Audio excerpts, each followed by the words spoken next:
My brother and I could play hide and seek for hours, shadowing grandfather and his friends.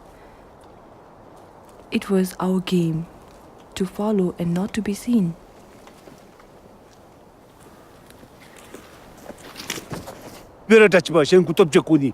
Аге гүтү жекобу кашфени кин фин гүтүна дика чемите.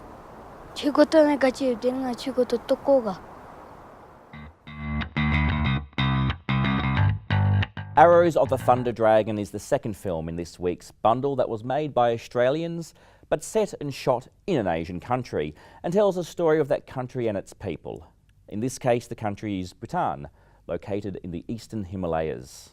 The film begins in 1976, focusing on Quen Phen and Jam Yang, a brother and sister being brought up in a remote village by their mother and grandfather. He's a war hero, a skilled archer and a respected elder, and both the young children are enamoured with the older man. Archery has long been the most popular sport in Bhutan, and it is something both kids in the film aspire to play, hoping to one day be as good as their grandfather. However, while Kupan is allowed to train and travel the country with his grandfather, Jamyang is discouraged from playing and must stay at home. When the film jumps ahead 10 years, Kupan and Jamyang are now young adults and Bhutan is starting to open up both geographically and culturally. The brother and sister have new challenges to face, including looking after their sick mother. But attitudes towards women playing archery have started to change. Arrows of the Thunder Dragon was the debut film by Australian writer and director Greg Snedden, who has worked for several decades in the film industry as a composer and prior to making this film had been a Buddhist monk.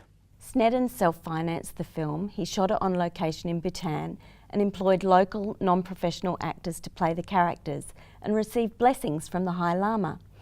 The narration is spoken in English, but otherwise all the dialogue's in the local language of the Dzongkha.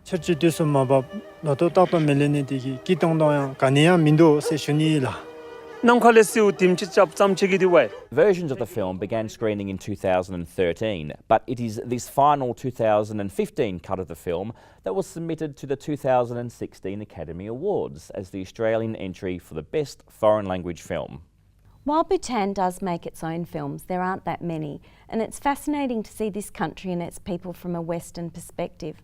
Rochelle, I think that's one of the most enjoyable aspects of this film is seeing the everyday life of the Bhutanese people, which is in many ways very traditional compared to where we are in the West anyway. I mean, it is a part of the world that has been isolated for quite a long time, and as we see in the film, it only began to open up in the 1980s. It does have a documentary feel, doesn't it? And, you know, it's interesting to see the way they make the bows and arrows. Yeah, and we get a sense of their traditions, their culture, mythology, especially towards the end. We see how important mythology comes to play in the culture.